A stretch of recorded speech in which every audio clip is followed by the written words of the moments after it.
नमस्कार, स्वागत है आपका केदारखंड एक्सप्रेस न्यूज में। मैं हूं आपके साथ कुलदीप राणा आजाद। विधानसभा चुनावों की सरगर्मियां पूरी तरह से जोरों पर हैं और जैसे हम लगातार अलग अलग दिशाओं से आपको बता रहे हैं कौन प्रत्याशी किस तरह से क्षेत्र में अपनी जो दावेदारी है उसको मजबूती प्रदान कर रहा है। और आज इसी कड़ी में हमारे साथ आम आदमी पार्टी के प्रत्याशी सुमन तिवारी जी मौजूद हैं और हाल ही में पार्टी ने उनको प्रत्याशी घोषित किया है। पहले तो सर बहुत बधाई भी आपको और स्वागत भी हमारे चैनल। धन्यवाद बहुत बहुत।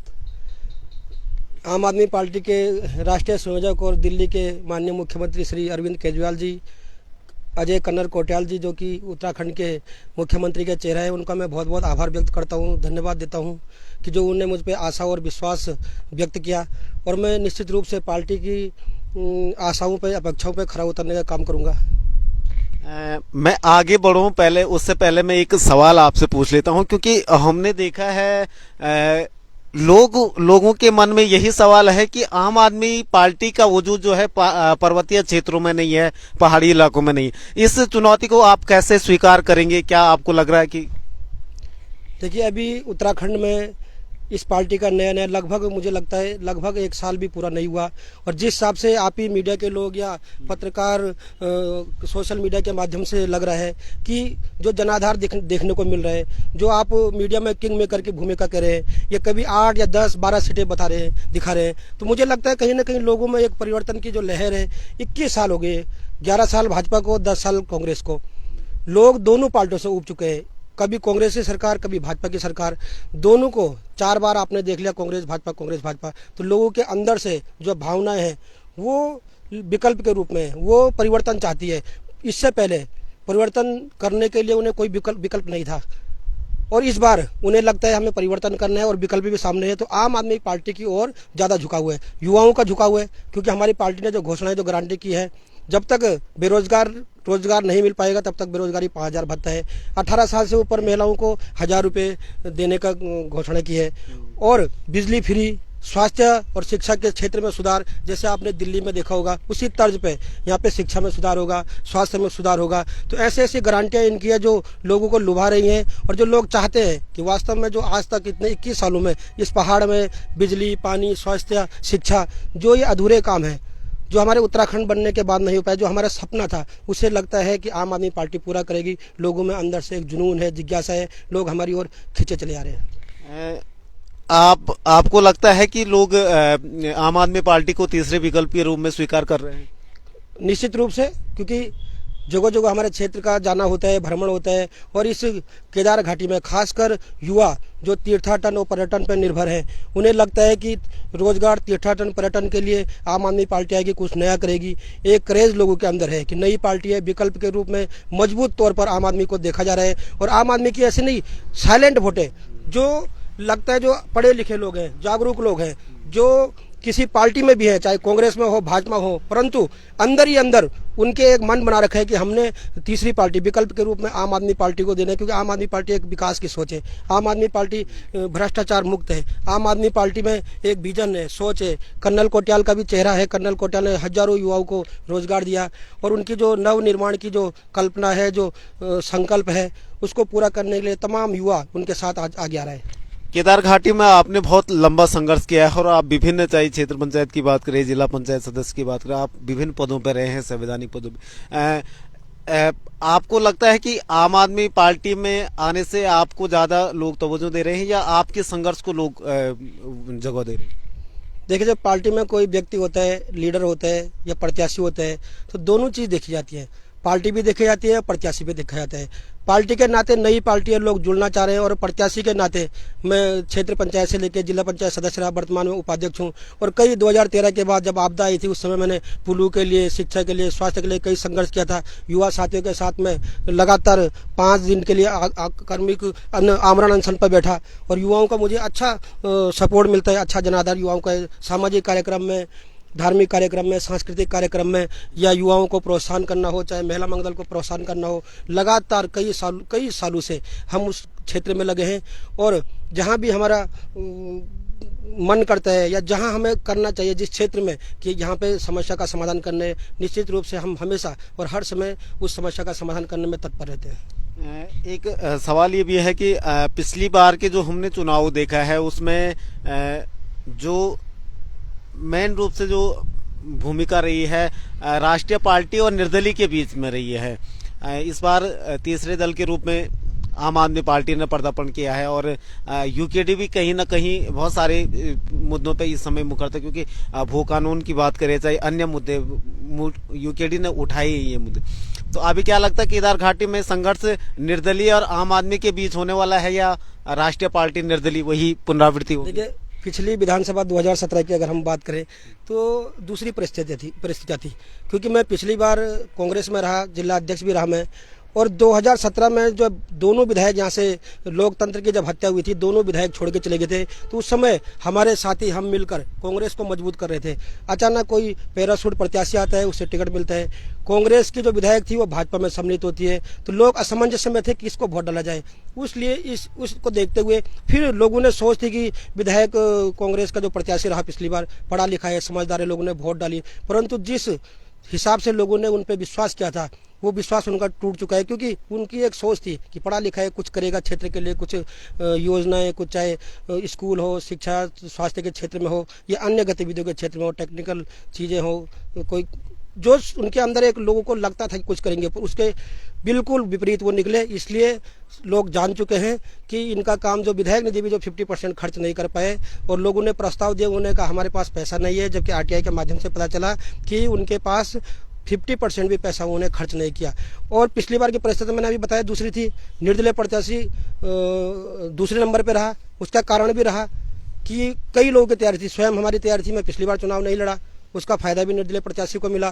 भाजपा में बगावत हो गई, कांग्रेस में बगावत हो गई, तो निर्दलीय प्रत्याशी को फायदा मिला। इससे पहले भी ऐसा नहीं, राष्ट्रीय पार्टी को इससे पहले भी लगभग पिछली बार ही आप देखें तो दोनों पार्टियों को मिला के 23,000 वोट लगभग पड़ी, और जितने भी तमाम अन्य थे, चाहे निर्दलीय मानो, दूसरे निर्दलीय मानो, या उसके अलावा और भी लोग थे, उनको लगा के 30,000 वोट लगभग बाहर गई।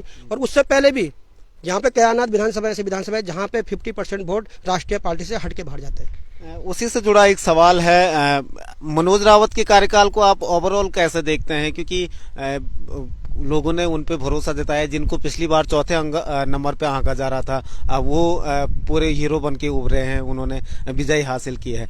अब 5 साल पूरे हो गए हैं, कितने नंबर देंगे उनको अगर उनके कार्यकाल को देखें? जी, निश्चित रूप से जैसे आपने कहा, पिछली बार लोगों की उन पे बड़ी विश्वास था, बड़ा कि पढ़े लिखे हैं, कुछ करेंगे, परंतु उनके आशाओं के खिलाफ जो विपरीत वो गए, जो लोगों ने सोचा था वो कुछ नहीं कर पाए। और अभी आप देखिए, आप विधानसभा जो विधायक बनता है, विधायक बनने के बाद अपने काम गिनाते हैं, विकास कार्य गिनाते हैं कि मैंने यहाँ पे ये स्वास्थ्य में अच्छा काम किया, शिक्षा में अच्छा काम किया, सड़क में अच्छा काम किया, स्वास्थ्य के पेयजल के क्षेत्र में काम किया, रोजगार के क्षेत्र में काम किया, तीर्थटन के क्षेत्र में काम किया। परंतु उनको गिनाने के बजाय आजकल जो ये चल रहा है मंगल गीत, पतीले, ये विधायक को काम गिनाने चाहिए।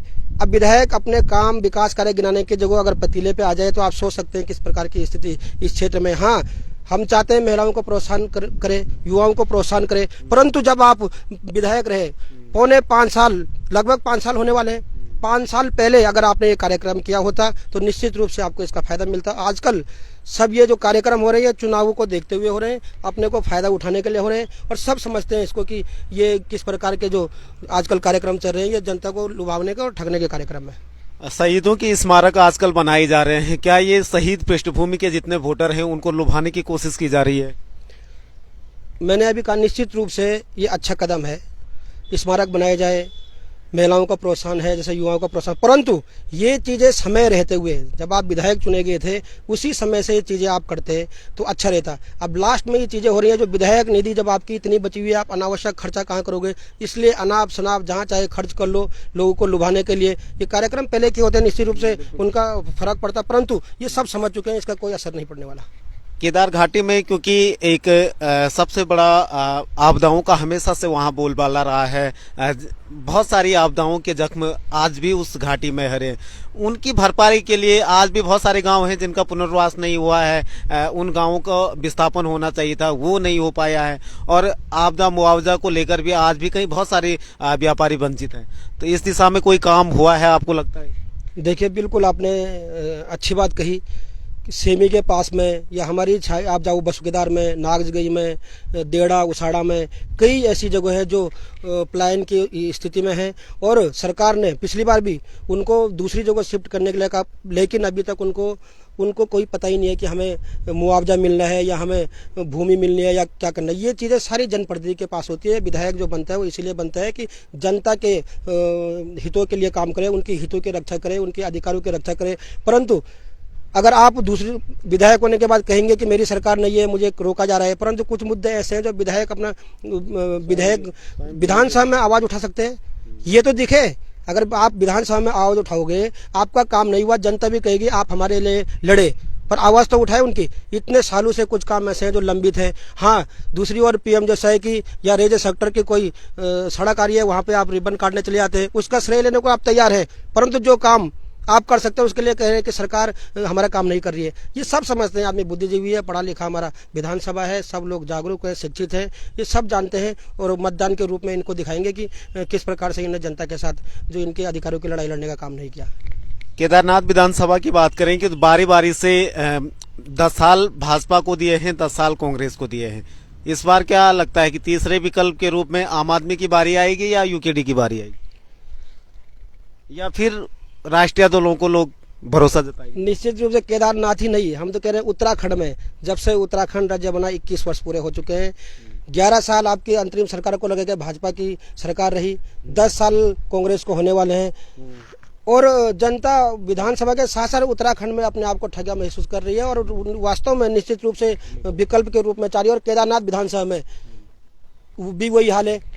आपने 10 साल भाजपा को देखा, 10 साल यहाँ पे कांग्रेस के विधायक को होने वाले हैं, 5 साल इनको, 5 साल इससे पहले हमारा कांग्रेस का ही विधायक रहा। तो लोगों को लगता है कि ये हर समय भाजपा कांग्रेस एक दूसरे के पाले में गेंद डालो। अब लोग विकल्प चाह रहे हैं। हाँ, आपने अच्छी बात कही कि यूकेडी को होना चाहिए था, क्षेत्रीय पार्टी है, क्योंकि जितने भी राज्य 3 राज्य बने वहाँ एक उन राज्यों में क्षेत्रीय दल की सरकार बनी। उत्तराखंड में नहीं बन पाया क्योंकि इन पर विश्वास नहीं बन पाया। जो ये विधायक बने ये कभी कांग्रेस में चले गए, कभी भाजपा में चले गए। उत्तराखंड क्रांति दल को बनना चाहिए था, परंतु इन पे भी लोगों का विश्वास नहीं रहा। इनके जो वास्तविक मुद्दे थे, जल जंगल जमीन, उससे भटक गए। अगर ये उसी अपने बात पर स्टैंड रहते तो निश्चित रूप से आज मजबूत पार्टी होती, परंतु आज जनता ने इनको देख लिया, इनसे विश्वास हट गया है। कांग्रेस भाजपा का कार्यकाल भी देख लिया, सरकार भी देख ली, और पहली बार उत्तराखंड में लोगों को नजर आ रहा है कि आम आदमी पार्टी यहाँ पे आई है, ये विकल्प के रूप में है और एक मजबूत पार्टी है। दिल्ली में भी उनकी सरकार है। दिल्ली में उत्तराखंड के बहुत लोग, हमारी घाटी के बहुत लोग उत्तराखंड के जो वहाँ वास करते हैं, उनको उनकी नीतियों के बारे में पता है, सरकार की कार्यशैली के बारे में पता है। तो निश्चित रूप से उसका फायदा उत्तराखंड में मिलेगा, केदारनाथ विधानसभा में मिलेगा। कुलदीप रावत पिछली बार निर्दलीय चुनाव लड़े थे और दूसरे नंबर पर लेके बहुत कम अंतर से वो पराजित हुए हैं। इस बार चुनौती मांगते हैं उनको, अगर आपके प्रति लोगों का जनादेश, उनको कितना चुनौती मांगते हैं? चुनौती मैं निर्दलीय प्रत्याशी से बिल्कुल चुनौती नहीं मानता। इसलिए भी नहीं मानता इस बार क्योंकि पिछली बार लोगों के पास विकल्प नहीं था। इस बार आम आदमी पार्टी विकल्प के रूप में है। दूसरा एक स्थानीय का मुद्दा भी है। कई ऐसी चीज़ें हैं कि जो अभी धीरे धीरे जैसे जैसे चुनाव आएगा ऐसे आता रहेगा। क्षेत्र में एक चीज़ बता दो, एक चीज़ है जो लोगों के मन में है, जो क्षेत्र के वासियों में है, विधानसभा में है। ठीक है, सामाजिक कार्यक्रम होने चाहिए। आप गरीब की मदद करो, विकलांग की मदद करो, शादी की मदद करो, सब ठीक है। ये सामाजिक कार्य अलग है। नेकी कर दरिया में डाल, आपने सुना होगा। राजनीतिक अलग चीज़ है। आप समाज सेवा करो, जितना करना है वो अच्छी बात है, परंतु उसको राजनीति में कन्वर्ट करने के लिए अगर आप चाहते हैं कि ऐसे काम करके मुझे विधानसभा पहुंचाया जाए, लोग वोट डालेंगे, विधायक बनाएंगे, तो जनता यहाँ के गरीब जरूर है, मजबूरी जरूर है, परंतु स्वाभिमानी यहाँ के लोग हैं, वो इन चीज़ों पर नहीं गए। वो राजनीति में विधायक या जनप्रतिनिधि उसको बनाएंगे जो क्षेत्र के विकास की बात करे, जो सड़क की बात करे, जो शिक्षा की बात करे, जो स्वास्थ्य की बात करे, न कि ये बोल के मैंने 2-4 किलो राशन दे दिया या ये कर दिया। इन चीज़ों में जनता आने वाली नहीं। ठीक है, सहयोग हम कद्र करते हैं जो अगर सामाजिक कार्यक्रम करते हैं तो सामाजिक कार्यक्रम को सामाजिक रूप से या समाज सेवक जो कार्य करता है उनको समाज सेवक ही रहना चाहिए। माता मंगला जी पूरे उत्तराखंड में करोड़ों हजारों लोगों के लिए, हजारों परिवार की मदद करती है, परंतु वो राजनीति में नहीं आते क्योंकि ये समाज सेवा अलग विषय है, राजनीति अलग विषय है। राजनीति में कार्य करने वाला चाहिए, क्योंकि आपने विधायक बनना है, विधेयक बनाने हैं, कानून बनाने हैं, उसकी भी जानकारी होनी चाहिए और विकास के प्रति आपके होने चाहिए। सिर्फ ये नहीं मैंने ये कर दिया, विकास के लिए मेन राजनीति में जो है, जो नेता बनेगा, जो जनप्रतिनिधि बनेगा, वो विकास की बात करेगा, क्षेत्र के सड़क की बात करेगा, शिक्षा की करेगा, स्वास्थ्य की करेगा, जानकारी की बात करेगा, जागरूकता की बात करेगा, बुद्धिजीवी की बात करेगा, सबको मिला के चलने वाला हो। ये अलग विषय है, तो इसलिए मैं उनको कोई चुनौती नहीं मानता। और पौड़ी से, चमोली से यहाँ पे जो चुनाव लड़ने अगर जो सोच रहे हैं इस विधानसभा में लोग हमारे लुभावने इन चीज़ों से हमारी ओर आकर्षित होंगे और विधानसभा में वोट डालेंगे, तो ये गलतफहमी उनकी है। यहाँ पे स्थानीय ही चलेगा, पौड़ी से आने वाले, चमोली से आने वाले यहाँ पे बिल्कुल नहीं चलेंगे। लोगों के मन में ये चीज़ें आ गई हैं। एक सवाल ये भी है कि अब पार्टी ने तो आप पे भरोसा कर दिया है, लेकिन जनता अगर आप पे भरोसा करती है तो आपकी प्राथमिकता क्या रहेगी जनता के लिए? देखिए, अगर जनता विश्वास करती है, भरोसा करती है, तो उनकी विश्वास पे और आशाओं पे, अपेक्षाओं पे मैं खरा उतरने का काम करूँगा। सबसे पहले रोजगार, तीर्थाटन, पर्यटन, शिक्षा, स्वास्थ्य, जो अहम यहाँ के मुद्दे हैं। पहाड़ी जो क्षेत्र, जो पहाड़ी जो हमारे ये ज़िले हैं, यहाँ पे स्वास्थ्य की बिल्कुल जो बदहाल व्यवस्था है उसको अच्छा करने के लिए प्रयास करेंगे। शिक्षा की जो स्थितियाँ खराब है उसको सुधारने का प्रयास करेंगे। और रोजगार यहाँ का अहम मुद्दा है, क्योंकि यहाँ पे तीर्थाटन के साथ साथ पर्यटन है। रोजगार को बढ़ावा देने के लिए इसको सरकार को प्रचार प्रसार, या विधायक जब सरकार आएगी तो उसको प्रचार प्रसार करेंगे। लोगों के यहाँ पे जो जब पर्यटक आएंगे तो निश्चित रूप से रोजगार बढ़ेगा। कोई होटल, कोई ढाबा, कोई अन्य कार्यक्रम में कोई गाइड का काम करेगा, कोई अपने अपने शिक्षा योग्यता के अनुसार, अपने अपने कार्यकुशलता के अनुसार अपने अपने क्षेत्र में काम करेंगे। और प्राथमिकता तो यही रहेगी रोजगार की। यहाँ पे इतनी बड़ी बड़ी कंपनियाँ आती हैं, इन कंपनियों में मानक भी है 70% लोग यहाँ के युवा होने चाहिए, परंतु जनप्रतिनिधि कोई इसको आवाज़ उठाने को तैयार नहीं, क्योंकि जनप्रतिनिधि खुद वहाँ अपने गाड़ी घोड़ा या अन्य कार्यक्रमों में लिप्त है, तो वो दूसरे जनता के लिए कैसे बोलेगा, किसी का कार्यक्रम, इनको युवाओं की बात कैसे करेगा। तो इसलिए जनप्रतिनिधि को जागरूक होना चाहिए। जनप्रतिनिधि को अपने क्षेत्र में तमाम जो ऐसे कार्यक्रम है जिससे युवाओं को रोजगार मिले, या जो समस्याएं हमारे क्षेत्र की हैं, यहाँ पे टेक्निकल यूनिवर्सिटी होनी चाहिए थी, यहाँ पे ITI नए खुलने चाहिए थे, यहाँ पे पॉलिटेक्निक नए खुलने चाहिए थे, परंतु कई सालों से जो खुले हुए हैं उनको भी उन्हें बंद कर दिया इस सरकार ने। कई जगह ITI बंद कर दिए, कई जगह पॉलिटेक्निक बंद कर दिए, कई हॉस्पिटल PPP मोड में डाल दिए। तो सरकार की ये नीतियाँ गलत है। हम विधायक बनेंगे, हम सरकार में आएंगे तो प्रयास करेंगे इस क्षेत्र के, इस घाटी के समस्याओं का समाधान करने के लिए, और यहाँ पे कुछ छोटे उद्योग स्थापित हों जिससे यहाँ पे रोजगार की संभावनाएं हो। और पलायन, जो 21 सालों से जो रोना है पलायन का, कि पलायन को रोकेंगे, पलायन को रोकेंगे, पर पलायन के लिए कोई नीति नहीं है। अभी आपने बात करी भू कानून की, मजबूत भू कानून यहाँ पे नहीं है। हिमाचल की तर्ज पे भू कानून यहाँ पे बनाया जाए कि कोई आदमी फैक्ट्री लगाएगा तो उसे लीज में नहीं देके, बल्कि स्थानीय व्यक्ति के उसके साथ हिस्सेदारी रहेगी। तो राजधानी का मसला भी 21 साल हो गए, राजधानी का मसला नहीं सुलझा। तो कई ऐसी चीजें हैं। जो सारी बातें आप कह रहे हैं, ये पिछले 20 सालों से ये बातें हो रही है।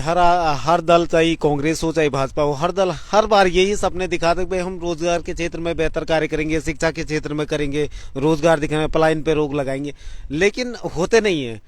इस बार जनता कैसे भरोसा करेगी कि वास्तव में हाँ ये आदमी करेगा?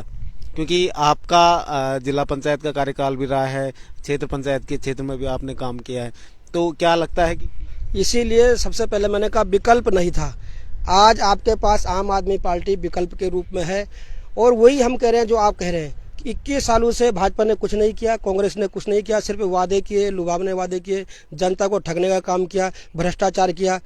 दोनों ने बारी बारी से वो भ्रष्टाचार किया, लोगों के साथ अन्याय किया। तो इसीलिए तो हम कह रहे हैं आम आदमी पार्टी आएगी, विकल्प के रूप में है। लोगों ने इसका काम दिल्ली में देखा है, यहाँ पे भी करके दिखाएंगे। शिक्षा, स्वास्थ्य, रोजगार में अच्छी सुविधाएं देंगे, और जो कल्पना भी नहीं करी होगी किसी ने, वो काम यहाँ पे होंगे। रोजगार भी मिलेगा, शिक्षा भी अच्छी होगी, स्वास्थ्य भी अच्छी होगी, बिजली पानी फ्री होगा। ये हमारी पार्टी का घोषणा पत्र भी है और गारंटी भी है। चलिए, तो ये थे हमारे साथ सुमन तिवारी जी, आम आदमी के प्रत्याशी। आम आदमी ने उनको अपना प्रत्याशी घोषित किया है। आज हम खेतों की हरियाली देख पा रहे होंगे आप कि खेतों में ये इंटरव्यू हमने किया है।